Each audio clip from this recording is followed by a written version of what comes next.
आषाढी एकादशीच्या पावन मुहूर्तावर मुख्यमंत्री देवेंद्र फडणवीस यांनी सपत्नीक श्री विठ्ठल रुक्मिणीची शासकीय महापूजा केली। यावेळी मानाचे वारकरी बाबासाहेब माने आणि सौ प्रभावती माने यांच्यासह अनेक मान्यवर उपस्थित होते। महापूजेनंतर बोलताना मुख्यमंत्री फडणवीस यांनी पंढरपूर कॉरिडॉरबाबत महत्त्वाची घोषणा केली।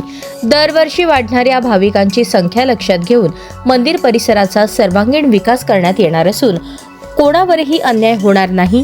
सर्वांचे योग्य पुनर्वसन करूनच हे काम येत्या 2.5 वर्षात पूर्ण करण्यात येईल अशी ग्वाही त्यांनी दिली।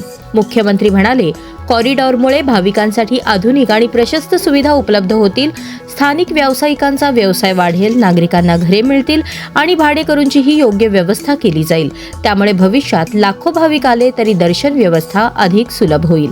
यावर्षीच्या आषाढी वारीत दर्शनासाठी तब्बल 25 किलोमीटरपेक्षा अधिक लांबीची रांग लागली होती, तरीही वारकऱ्यांनी विठ्ठल नामाचा गजर करत शांततेने दर्शन घेतल्याचे सांगत मुख्यमंत्र्यांनी प्रशासनाच्या नियोजनाचे कौतुक केले।